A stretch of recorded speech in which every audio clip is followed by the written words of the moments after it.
കടുത്ത പരീക്ഷണങ്ങൾ ഈ ഉമ്മത്തിന് നേരിടേണ്ടി വരും. വലിയൊരു പരീക്ഷണത്തിലേക്കാണ് നമ്മൾ പോകുന്നത്. മുസ്ലിമീങ്ങൾ അവരുടെ സംസ്കാരവും നമ്മുടെ ദീനും ഈ ദീനിൻ്റെ ആശയങ്ങളും ഉൾക്കൊള്ളാൻ കഴിയാതെ, വിശാല മനസ്കതയില്ലാതെ എല്ലാം സങ്കുചിതമായി വീക്ഷിക്കുന്ന ഒരു രീതിയിലേക്ക് കാര്യങ്ങൾ മാറുന്നുവോ എന്ന് നമ്മൾ ഭയപ്പെടുകയാണ്. പക്ഷേ അള്ളാഹു അവൻ്റെ ദീനിനെ പൂർത്തിയാക്കുക തന്നെ ചെയ്യും.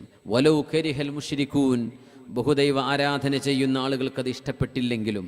പിന്നെ പറഞ്ഞു അള്ളാഹു, വലൗ കരിഹൽ കാഫിറൂൻ, പടച്ചതമ്പുരാൻ തന്നെ ഇല്ല എന്ന് പറയുന്നവർക്കത് ഇഷ്ടപ്പെട്ടില്ലെങ്കിലും ഇസ്ലാമിനെ നാം പൂർത്തിയാക്കുക തന്നെ ചെയ്യുമെന്ന് നബി പരിശുദ്ധ ഖുർആനിൽ ഖാലല്ലാഹു അസ്സ വജൽ, അല്ലാഹു സുബ്ഹാനഹു വതആല പ്രഖ്യാപിച്ചിരിക്കുകയാണ്.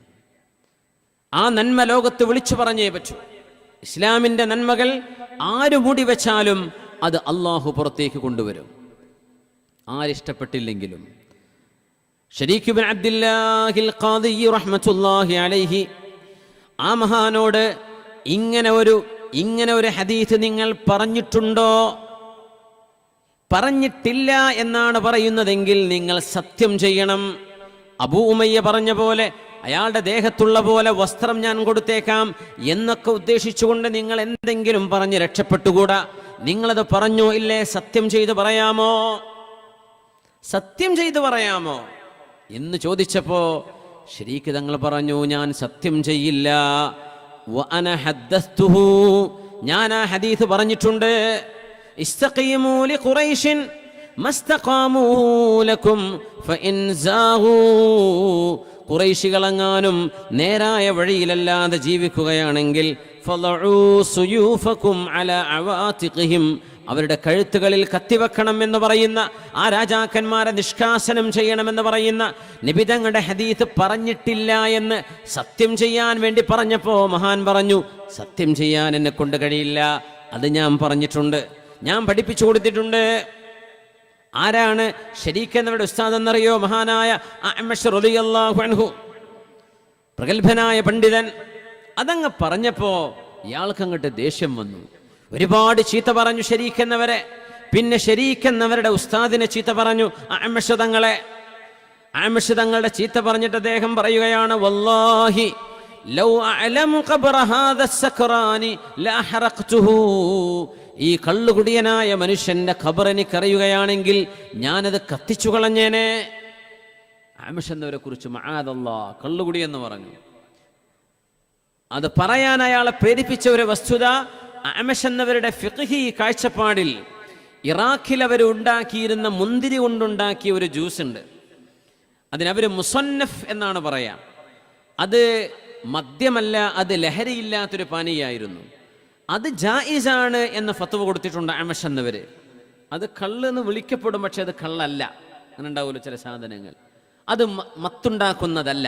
അതിൻ്റെ പേരിൽ ഇറാഖിൽ അറിയപ്പെട്ട ഒരു തരം നബീദ് അത് മുഹറമല്ല, ഹറാമല്ല എന്ന് അഅ്മശ് എന്നവരെ ഫത്വ കൊടുത്തിട്ടുണ്ടായിരുന്നു. ആ ദേശത്തിലാണ് അഅ്മശ് എന്നവരെ സക്റാൻ, കള്ളുകുടിയൻ എന്ന് ഈ രാജാവ് വിളിക്കുന്നത്. തല പോകുന്ന കേസാണ് ഇവിടെ നടക്കാൻ പോകുന്നത്. അഅ്മശ് എന്ന മഹാനായ പണ്ഡിതൻ മരിച്ചുപോയിട്ട് ആ മഹാന്റെ ഖബറിടം ഞാൻ കാണുകയാണെങ്കിൽ കത്തിച്ചു കളയും എന്നൊക്കെ പറഞ്ഞ് മുസ്ലിം ഭരണാധികാരിയാണ്. അൽ മഹ്ദി എന്ന് പറയുന്ന പിഴച്ചാശയക്കാരനായിരുന്നു. അവർ മുഅ്തസിലികളാണ്. ശരീക്ക് തങ്ങൾ വിട്ടുകൊടുത്തില്ല. ലാ തസുബ്ബ് അഅ്മശ്, മഹാനായ അഅ്മശ് എന്ന പണ്ഡിതനെ നിങ്ങളാരും ചീത്ത പറയരുത്. അഅ്മശ് എന്ന മഹാനെ നിങ്ങൾ ചീത്ത പറയരുത്. ഫഇന്നഹു റജുലുൻ സാലിഹുൻ, അദ്ദേഹം സാലിഹായ ഒരു നല്ല മനുഷ്യനാണ്, നിങ്ങൾ അവരെ കുറ്റം പറയരുത്. അയാളുടെ ഖബർ കത്തിക്കുമെന്നാണോ നിങ്ങൾ പറയുന്നത്? മാ കാന യഹൂദിയൻ ഹത്താ തുഹ്രിഖ ഖബറഹ്, അദ്ദേഹത്തിന്റെ ഖബറൊക്കെ കത്തിച്ചു കളയാൻ അദ്ദേഹം എന്താ ജൂതനായിരുന്നോ? ഒരു ജൂതന്റെ ഖബർ പോലും അങ്ങനെ ചെയ്യില്ലല്ലോ. എന്നിട്ടാണോ അഅ്മശിന്റെ ഖബർ കത്തിക്കണമെന്ന് രാജാവേ നിങ്ങൾ ഉത്തരവിറക്കുന്നത്? നബി തങ്ങളുടെ കാലം കഴിഞ്ഞ്, ഖിലാഫത്തിന്റെ കാലം കഴിഞ്ഞ് ഉടനെ വന്ന അബ്ബാസി ഭരണാധികാരികളാണ്. അവർക്ക് ശേഷം അമവികൾ വരുന്നു, ഉമർ ബിൻ അബ്ദുൽ അസീസ് തങ്ങളെ പോലെയുള്ള നല്ല മഹാന്മാർ. പക്ഷേ ചില ഭരണാധികാരികൾ ഒരുപാട് തിന്മകൾ ചെയ്തു പോയവരുണ്ട്. അവർക്ക് അള്ളാഹുലേക്ക് നീങ്ങിക്കഴിഞ്ഞു. അള്ളാഹു അവർക്ക് വിധി പറയും. മഹാനായ അഅ്മശ് എന്നവരെ ചീത്ത പറയുമ്പോ മഹാനായ ശരീക്ക് എന്നവർ സിംഹഗർജനത്തോടുകൂടെ വരാൻ, ഒരു പണ്ഡിതനെ നിങ്ങൾ ചീത്ത പറയരുത്. എങ്ങനത്തെ പണ്ഡിതൻ? ലോകത്തെ ഹദീസിന്റെ പ്രസരണം നടത്തിയ മഹാനായ അഅ്മശ് റളിയല്ലാഹു അൻഹു. അങ്ങനത്തെ ഒരു പണ്ഡിതനെ നിങ്ങൾ ചീത്ത പറയുകയോ? ലാ തസുബ്ബ, അവരെ നിങ്ങൾ ചീത്ത പറയരുത് എന്ന് ആ രാജാവിന്റെ മുഖത്ത് നോക്കി, അൽ മഹ്ദിയുടെ മുഖത്ത് നോക്കി മഹാനായ ശരീക്ക് ഇബ്നു അബ്ദുല്ലാഹി തങ്ങൾ പറയാണ്. അപ്പൊ ഇയാൾ പറഞ്ഞു, ജൂതനല്ലെങ്കിൽ എന്താ, ഖാന സിന്ദീഖൻ, അദ്ദേഹം നിരീശ്വരവാദിയല്ലേ എന്ന്. നിരീശ്വരവാദിയോ? ആരാ നിരീശ്വരവാദി? നിങ്ങൾക്കറിയോ രാജാവേ? ആരാ നിരീശ്വരവാദി? ആരാ നിരീശ്വരവാദി? നിരീശ്വരവാദി എന്ന് പറയുന്ന ആള് ഫസ്സിന്ദീഖു യശ്റബുൽ ഖംർ, നിരീശ്വരവാദികൾ കള്ളു കുടിക്കും. കാരണം അവർ ആകെ തിന്മകൾ ചെയ്യാൻ ഒരു തരത്തിൽ ജസ്റ്റിഫിക്കേഷൻ കിട്ടാതെ നടക്കുമ്പോൾ ആരോടും ഒരു പടച്ചോനോടും നമുക്ക് കടപ്പാടില്ല. വ്യഭിചാരവും അതുപോലെ തന്നെ കള്ളുകുടിയും മദ്യപാനവും ലഹരിയും ആഗ്രഹിക്കുന്ന പോലെ ചെയ്യാം, അതിനാര് മുടക്ക് പറയാൻ എന്ന ന്യായം കൊണ്ട് അള്ളാഹുവിനെ നിഷേധിക്കുന്നവരായ യുക്തിവാദികൾ. അവർക്ക് വേണ്ടത് ചെയ്യാം, ആരും പേടിക്കേണ്ട കാര്യമില്ലല്ലോ. അഹ്മശ് എന്നവരെ കുറിച്ച് പറഞ്ഞിട്ട് അഅ്മശ് എന്നവര് സിന്ദീഖൻ, നിരീശ്വരവാദിയാണെന്ന് രാജാവ് പറയുമ്പോൾ ശരീക്ക് എന്നവരെ വിട്ടുകൊടുക്കുന്നില്ല. ആരാ നിരീശ്വരവാദി എന്നറിയോ? യശ്റബുൽ ഖംറ, കള്ള് കുടിക്കുന്ന ആള്. കള്ള് കുടിക്കുന്നവരെ വലാ യഹ്ദുറു സ്വലാത മഅൽ ജമാഅ, ജമാഅത്തായുള്ള നിസ്കാരത്തിന് കൂടാത്ത ആളുകളെ, വയൽഅബു മഅൽ ഖിയാൻ, പാട്ടുപാടുന്ന സംഗീത പരിപാടികൾ നടത്തുന്നവരോടുകൂടെ ഉറക്കമിഴിച്ച് കഴിയുന്ന ആള്, അവരല്ലയോ നിരീശ്വരവാദി? ഈ രാജാവിന് ഈ പണിയൊക്കെയുണ്ട്, അതുകൊണ്ട് അദ്ദേഹം അങ്ങനെ പറയാൻ കാരണം കേട്ടോ. നിരീശ്വരവാദി അള്ളാഹിനെ നിഷേധിക്കുന്ന ആളാ. പക്ഷെ ഈ രാജാവ് മദ്യപിക്കാറുണ്ട്, വാദ്യമേളങ്ങൾ ഉണ്ടാക്കാറുണ്ട്, ലഹരി ഉപയോഗിക്കുന്ന ആളാണ്, ജമാഅത്തോടുകൂടെ മുഅ്മിനീങ്ങളോടുകൂടെ നിസ്കരിക്കാത്ത ആളാണ്. ആ ഗുണങ്ങളുള്ള ആളാണ്, ആ ചീത്ത സ്വഭാവങ്ങളുള്ള ആളാണ് സിന്ദീഖ്, അവരാണ് നിരീശ്വരവാദി എന്നല്ലാതെ മഹാനായ അഅ്മശിനെ കുറിച്ച് അങ്ങനെ പറഞ്ഞു പോകരുത്. എന്നിട്ട് പറഞ്ഞപ്പോൾ ഇയാൾക്ക് ദേഷ്യം വന്നു. കാരണം അയാളെയാണ് ഈ തിരുത്തുന്നത്. തിന്മകളുടെ കോട്ടകളിൽ കടന്നു ചെന്നിട്ട് ആ തിന്മകളെ തിരുത്തുന്ന ഏറ്റവും കടുത്ത പരീക്ഷണങ്ങളിലൂടെ കഴിഞ്ഞു പോവുകയാണ് മഹാനായ ശരീക്ക് ഇബ്നു അബ്ദുല്ലാഹി അൽ ഖാദി റഹ്മത്തുള്ളാഹി അലൈഹി. എന്തേന്നറിയോ? കലിമത്തു ഹഖ്ഖിൻ ഇൻദ സുൽത്താനിൻ ജായിർ, ഒരു അധർമ്മത്തിനെതിരെ നാവുയർത്തിയാൽ, അധർമ്മത്തിനെതിരെ ശബ്ദമുയർത്തിയാൽ തലയങ്ങ് നഷ്ടപ്പെട്ടു പോകുമെന്ന് തോന്നുന്നിടത്ത് ആ ദുർനടപ്പുകാരുടെ മുമ്പിൽ വെച്ച് സത്യം തുറന്നു പറയുന്നത് അവരാണ് യഥാർത്ഥ ധർമ്മസമരം ചെയ്യുന്നവരെന്ന് ഹബീബുനാ റസൂലുള്ളാഹി സ്വല്ലല്ലാഹു അലൈഹി വസല്ലം അല്ലാഹു കടുത്ത പരീക്ഷണങ്ങളിലൂടെ കൊണ്ടുപോവുകയാണ്. എന്തിനെന്നറിയോ? വനബ്ലു അഖ്ബാറക്കും, നിങ്ങളുടെ ഈമാനിന്റെ പ്രഭ എത്രയുണ്ടെന്നറിയാൻ. ശരീക്ക് എന്നവരുടെ ഈമാൻ, നമ്മുടെ ഈമാൻ, നമ്മൾ ഓരോരുത്തരുടേത്. ഇഖ്ബാൽ പാടുന്നുണ്ടല്ലോ, ആഗ് ഹേ ഔലാദ് ഇബ്രാഹിം ഹേ നമ്രൂദ് ഹേ, ആഗ് ഹേ ഔലാദ് ഇബ്രാഹിം ഹേ നമ്രൂദ് ഹേ, ക്യാ ഫിർ കിസി കോ കിസി കാ ഇംതിഹാൻ മഖ്സൂദ് ഹേ. ഇബ്രാഹിം നബി അലൈഹിസ്സലാമിനെ തീയിലിട്ട് പരീക്ഷിച്ച പോലെ ആരെങ്കിലും പരീക്ഷിക്കുവാൻ ഇന്നത്തെ ശത്രുക്കൾക്ക് ആർക്കെങ്കിലും തോന്നുന്നുണ്ടോ? ഇബ്രാഹിം നബി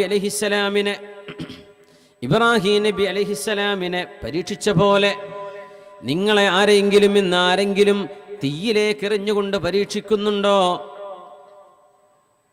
ആഗ് ഹേ ഔലാദ് ഇബ്രാഹിം ഹേ നമ്രൂദ് ഹേ. നേരത്തെ ഉണ്ടായിരുന്നു. നമ്രൂദിന്റെ തീക്കുണ്ഠാരത്തിലേക്ക് എറിയപ്പെടുകയാണ് നബിയുല്ലാഹി ഇബ്രാഹിം അലൈഹിസ്സലാം. തീക്കുണ്ഠാരത്തിലേക്ക് എറിയപ്പെടുകയാണ്. നമ്മളെ ആരെങ്കിലും അങ്ങനെ പരീക്ഷിക്കുവാൻ അല്ലാഹു ഉദ്ദേശിക്കുന്നുണ്ടോ? നമ്മളെ ആരെങ്കിലും അങ്ങനെ പരീക്ഷിക്കേണ്ടതായിട്ട് വരുന്നുണ്ടോ? അതാ വിഷയം. എന്ത് തീയെ ഒന്ന് പേടിപ്പിച്ച നമ്മളൊക്കെ പേടിച്ചു ഓടുകയാണ്. സുബ്ഹാനല്ലാഹ്.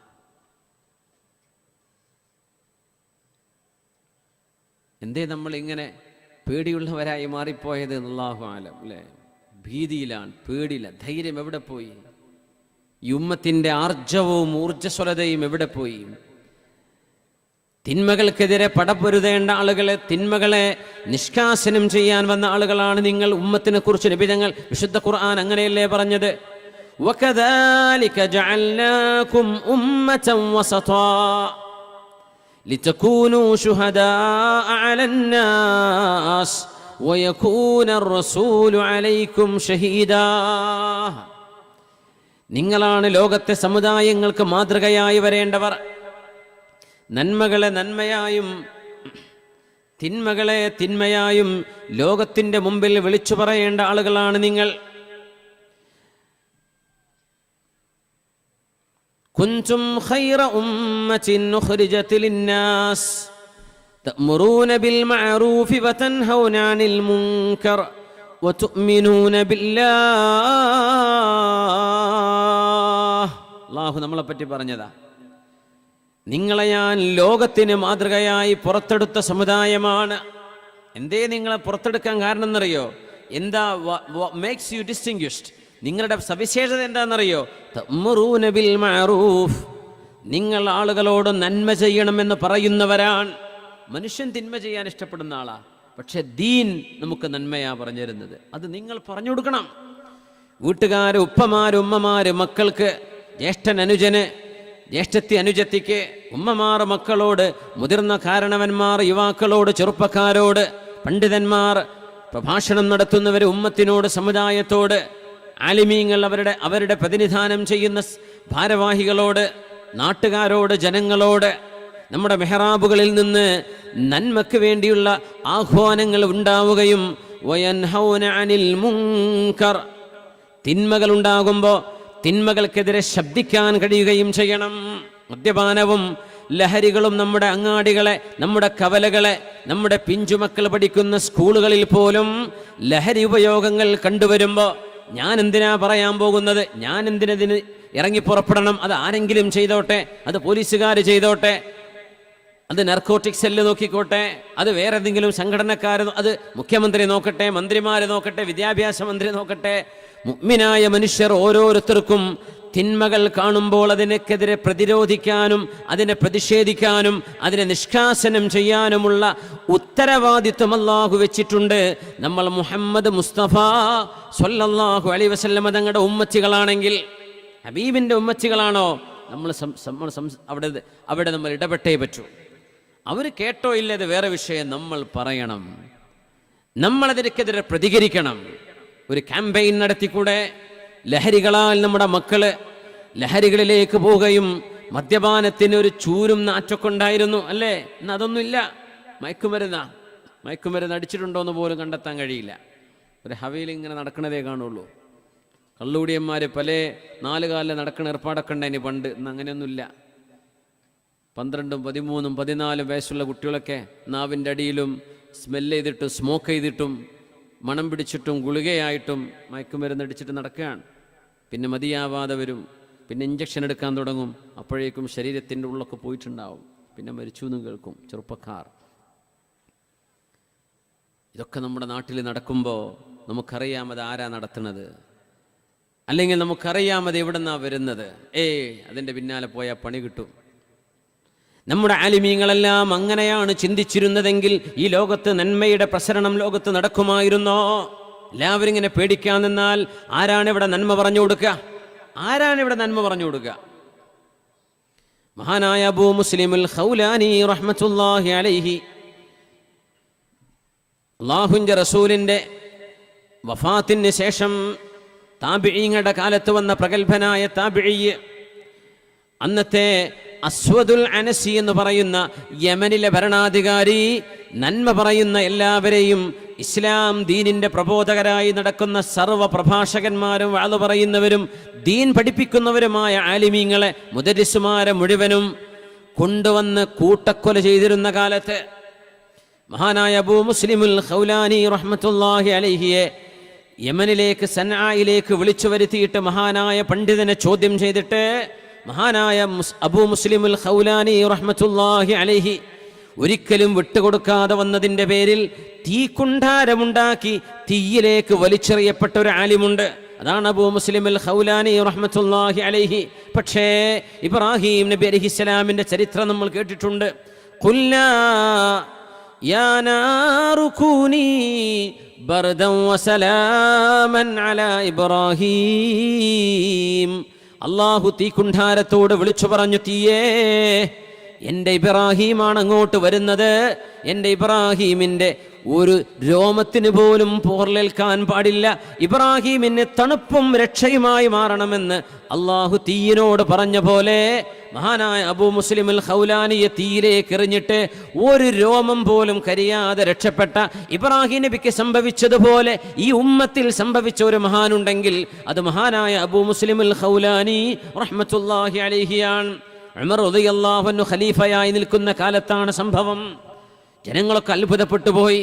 മഹാനവർകൾക്കുണ്ടായ കറാമത്താണത്. തീയിലേക്ക് എറിയപ്പെട്ടിട്ട് ഒരു കുഴപ്പവുമില്ലാതെ എഴുന്നേറ്റ് നടന്നു വന്നു. ഇതല്ലാഹു നൽകുന്ന മഹാത്ഭുതം, അല്ലാഹു നൽകുന്ന കറാമത്ത്. മഹാനായ അബൂ മുസ്ലിം അൽ ഖൗലാനി റഹ്മത്തുള്ളാഹി അലൈഹി യമനിൽ നിന്ന് ഈ മഹാത്ഭുതം ഉണ്ടായപ്പോൾ നേരെ വന്നത് ഇലാ ഹളറത്തി റസൂലില്ലാഹ്, അല്ലാഹുവിൻ്റെ റസൂലിൻ്റെ മുമ്പിലേക്കാണ്, മദീനയിലേക്ക്. അബൂ മുസ്ലിം അൽ ഖൗലാനി റഹ്മത്തുള്ളാഹി അലൈഹി മദീനത്തെ പള്ളിയിൽ വന്നപ്പോ ഫജാഅ ഇലാ സാരിയത്തിൻ മിൻ സവാരി മസ്ജിദ് റസൂലില്ലാഹ്, അല്ലാഹുവിൻ്റെ റസൂലിൻ്റെ പള്ളിയുടെ തൂണുകളിൽപ്പെട്ട ഒരു തൂണിൻ്റെ മുമ്പിൽ ചെന്ന് അവിടെ നിന്ന് നിസ്കരിക്കാൻ തുടങ്ങി. 2 റക്അത്ത്, വീണ്ടും ഒരു 2 റക്അത്ത്. യമനിൽ നിന്ന് യാത്ര ചെയ്തു വരാൻ അള്ളാഹു തീക്കുണ്ടാരത്തിൽ നിന്ന് രക്ഷപ്പെടുത്തിയ മഹാത്ഭുതം അറേബ്യയിലൊന്നാകെ, ഹിജാസിലൊന്നാകെ പരക്കുകയാണ്. ഇബ്രാഹിം നബിക്ക് സംഭവിച്ചതുപോലെ ഈ ഉമ്മത്തിൽ ഒരാൾക്ക് നടന്നത്രേ, എല്ലാവരും പറഞ്ഞുകൊണ്ടിരിക്കുകയാണ്. അപ്പോഴാണ് മഹാനായ ഉമർ ഇബ്നുൽ ഖത്താബ് റളിയല്ലാഹു അൻഹു അറിയുന്നത് ആ മഹാൻ മദീനത്തേക്ക് വന്നിട്ടുണ്ടെന്ന്. നേരെ മദീന പള്ളിയിലേക്ക് ചെന്നു.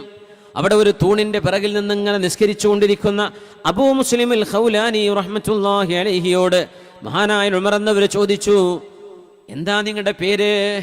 അബൂ മുസ്ലിം അൽ ഖൗലാനിയാണോ? അതെ. യമനെന്ന് വരെയല്ലേ എന്ന് ചോദിച്ചു. അതെ. ഒന്ന് എഴുന്നേറ്റ് നിൽക്കുവോ? എഴുന്നേറ്റ് നിന്നു. ഞാനൊന്ന് നിങ്ങളെ കെട്ടിപ്പിടിച്ചോട്ടെ, ഒന്ന് ആലിംഗനം ചെയ്തോട്ടെ. മഹാനായ ഉമറുൽ ഫാറൂഖ് റളിയല്ലാഹു അൻഹു കെട്ടിപ്പിടിച്ച് കരഞ്ഞുകൊണ്ട് പറഞ്ഞത്രേ, അൽഹംദുലില്ലാഹ്, കാരുണ്യവാനേ നിനക്ക് സ്തുതി. അല്ലദീ ജഅല ഫീ ഉമ്മത്തി മുഹമ്മദിൻ സ്വല്ലല്ലാഹു അലൈഹി വസല്ലം മൻ ഫുഇല ബിഹി കമാ ഫുഇല ബി ഇബ്രാഹിം അലൈഹിസ്സലാം. ഇബ്രാഹിം നബി അലൈഹിസ്സലാമിന് അന്ന് നടന്നതുപോലത്തൊരു അനുഭവം ഈ ഉമ്മത്തിലെ ഒരാൾക്ക് നൽകിയ അല്ലാഹുവേ, തീയിൻ്റെ ചൂട് പോലും ഏൽക്കാതെ രക്ഷപ്പെടാൻ മാത്രം നീ നിന്റെ അഭൂതപൂർവമായ നിന്റെ കുതിരത്ത് കൊണ്ട് രക്ഷപ്പെടുത്തിയ ഒരു മഹാനുഭാവൻ ഇബ്രാഹിം നബിയെ ഞങ്ങൾ കണ്ടില്ല. പക്ഷേ അതുപോലെ ഒരു അനുഭവം ഉണ്ടായ ഒരു മറ്റൊരു പണ്ഡിതനെ താബിഈങ്ങളിലെങ്കിലും ഞങ്ങൾക്ക് കാണിച്ചു തന്നവനെ അല്ലാഹുവേ, നിനക്ക് സ്തുതി എന്ന് പറഞ്ഞ് പൊട്ടിക്കരയുകയാണുണ്ടായത്. ഉമർ ഇബ്നുൽ ഖത്താബ് റളിയല്ലാഹു അൻഹു അധർമ്മത്തിനെതിരെ പോരാടുകയാണ്, പരീക്ഷണങ്ങളിലൂടെ കടന്നു പോവുകയാണ്. വനബ്ലു അഖ്ബാറക്കും, അല്ലാഹു ഉമ്മത്തിന്റെ നേതാക്കന്മാരെ, ആലിമീങ്ങളെ, സാധാരണക്കാരെ, ദീനിന്റെ ഖാദിമീങ്ങളെ പരീക്ഷണങ്ങളിലൂടെ അല്ലാഹു നോക്കുന്നു, അവരുടെ ഈമാൻ എങ്ങനെയുണ്ടെന്നറിയാൻ. മഹാനായ ശരീഖ് ഇബ്നു അബ്ദുല്ലാഹി അൽ ഖാദി റഹ്മത്തുള്ളാഹി അലൈഹി നിസ്കരിക്കാതെ, ജമാഅത്ത് നിസ്കാരങ്ങളിൽ അഹങ്കാരം കൊണ്ട് സംബന്ധിക്കാതെ, മദ്യപിച്ചുകൊണ്ട് നടക്കുന്ന, വാദ്യമേളങ്ങളും മ്യൂസിക്കിന്റെയും പിന്നാലെ നടക്കുന്ന ഖലീഫ അൽ മഹദിയോട് ഇങ്ങനെ ചെയ്യുന്ന ആളാണ് സിന്ദീഖ്. ഹദീസ് റിപ്പോർട്ട് ചെയ്യുന്ന അമഷ് എന്നവരെ അവരെന്ത് പാപം ചെയ്തു? അമഷ് എന്നവരെ ഹദീസ് കേട്ടു സാലിം മൗല അബ്ദുല്ലാഹി ഇബ്നു ഉമറിൽ നിന്ന് റളിയല്ലാഹു അൻഹുമാ. ആ സാലിം എന്നവർ കേട്ടു ഹബീബിന്റെ സ്വഹാബി സൗബാൻ റളിയല്ലാഹു അൻഹുവിൽ നിന്ന് അല്ലാഹുവിന്റെ റസൂൽ പറഞ്ഞ ഹദീസുകൾ അവർക്ക് ലോകത്തോട് വിളിച്ചു പറയേണ്ടയോ? അതാർക്ക് ഇഷ്ടപ്പെട്ടാലും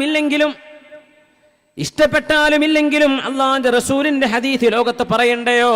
അത് പറയുമ്പോ അന്നത്തെ ദുർനടപ്പുകാരായ ഭരണാധികാരികൾക്കെതിരാണ് എന്ന് വരുന്നതിന്റെ പേരിൽ അങ്ങനെ പണ്ഡിതന്മാരെ അറുകുല ചെയ്യുന്ന കാലത്താണ് രാജാവിന്റെ മുഖത്ത് നോക്കിയിട്ട് മഹാനായ ശരീഖ് ഇബ്നു അബ്ദുല്ലാഹിൽ ഖാദി റഹ്മത്തുള്ളാഹി അലൈഹി സത്യം വിളിച്ചു പറഞ്ഞത്, സത്യം ഉച്ചത്തിൽ പറഞ്ഞത്. മുഅ്മിനെ, ഒരു മുഅ്മിനായ മനുഷ്യന് രണ്ട് വിഷയങ്ങൾ ഉണ്ടാവുകയില്ലെന്ന് റസൂലുള്ളാഹി സ്വല്ലല്ലാഹു അലൈഹി വസല്ലം. ഒന്ന്, മുഅ്മിനായ മനുഷ്യനൊരു പക്ഷേ പിശുക്കനായി മാറിയേക്കാം, കുഴപ്പമില്ല. മുഅ്മിനായ മനുഷ്യനൊരു പക്ഷേ ധൈര്യമില്ലാത്ത, ജബാൻ എന്ന അറബിയിൽ പറയുന്ന ഖവോദ്, ധൈര്യമില്ലാത്ത ആളായി മാറിയേക്കാം, പ്രശ്നമില്ല. മുഅ്മിനായ മനുഷ്യൻ ഒരിക്കലും അയാൾ കളവ് പറയുന്നവനോ വഞ്ചന ചെയ്യുന്നവനോ ആവുകയില്ലെന്ന്, ഈ രണ്ട് സ്വഭാവവും ഒരു മുഅ്മിനായ മനുഷ്യനിൽ ഉണ്ടാവുകയില്ലെന്ന് ഹബീബുനാ റസൂലുള്ളാഹ് നബി തങ്ങളോട് സ്വല്ലല്ലാഹു അലൈഹി വസല്ലം തങ്ങളോട്, നബിയേ, ഒരു മുഅ്മിനായ മനുഷ്യൻ മോഷണം നടത്തുമോ? ചിലപ്പോൾ ചെയ്തേക്കാം. മുഅ്മിനായ മനുഷ്യൻ ഹബീബായ നബിയെ പിശുക്ക് കാണിച്ചേക്കുമോ? ഒരു മുഅ്മിനായ ആളിൽ ഒരു പക്ഷേ അങ്ങനത്തെ ഒരു സ്വഭാവം ഉണ്ടായേക്കാം, അള്ളാഹ്ക്കത് ഇഷ്ടമല്ലെങ്കിലും. മുഅ്മിനായ മനുഷ്യൻ ഹബീബായ നബിയെ, മുഅ്മിനായ മനുഷ്യൻ ധൈര്യമില്ലാത്തവനായി മാറുമോ, ജബാനാകുമോ എന്ന് ചോദിച്ചപ്പോ അങ്ങനെ ആവാം, അങ്ങനെ ആവാം. മുഅ്മിനായ മനുഷ്യൻ ഹൽ യകൂനു കദ്ദാബൻ, നുണ പറയുന്ന ആളാകുമോ നബിയേ? ലാ, മുഅ്മിനായ മനുഷ്യന് നുണ പറയാൻ കഴിയില്ല. ആണിനും പെണ്ണിനും നുണ പറയാൻ കഴിയില്ല. ആ നുണ പറയുന്ന ആൾ ഈമാനിന്റെ വൃത്തത്തിൽ നിന്ന് പുറത്തു പോകുന്നു. അവർ ഈമാനിന്റെ സ്വഭാവമല്ല ആ കാണിക്കുന്നത് എന്ന് ഹബീബുനാ റസൂലുള്ളാഹി സ്വല്ലല്ലാഹു അലൈഹി വസല്ലം. കള്ളു കുടിക്കുകയോ വ്യഭിചരിക്കുകയോ ചെയ്തേക്കാം എന്നുപോലും ഹദീസിലുണ്ട്. അതൊക്കെ സംഭവിച്ചേക്കാം. ഒരാളുടെ സാഹചര്യങ്ങൾക്ക് അടിമപ്പെട്ടു പോയി തെറ്റ് സംഭവിച്ചു പോയേക്കാം, അയാൾ തൗബ ചെയ്ത് മടങ്ങിയേക്കാം. പക്ഷേ നുണ പറയ, സ്ഥിരം നുണ പറയ. മുഅ്മിനായ മനുഷ്യൻ എന്നും സത്യത്തിന്റെ കൂടെയാണ്. മുഅ്മിനായ മനുഷ്യൻ സ്വാദിഖാണ്, സത്യസന്ധനാണ്. അവൻ ഒരിക്കലും നുണ പറയില്ല. നുണ പറയുന്നത് മുഅ്മിനായ മനുഷ്യന്റെ സ്വഭാവത്തിലുമില്ലെന്ന് ഹബീബുനാ റസൂലുള്ളാഹ് സ്വല്ലല്ലാഹു അലൈഹി വസല്ലം. ചില സത്യങ്ങൾ അപ്രിയങ്ങളാണ്, ചില സത്യങ്ങൾ കൈപ്പേറിയതാണ്. പക്ഷെ കയ്പാണെങ്കിലും സത്യം പറഞ്ഞല്ലേ പറ്റൂ.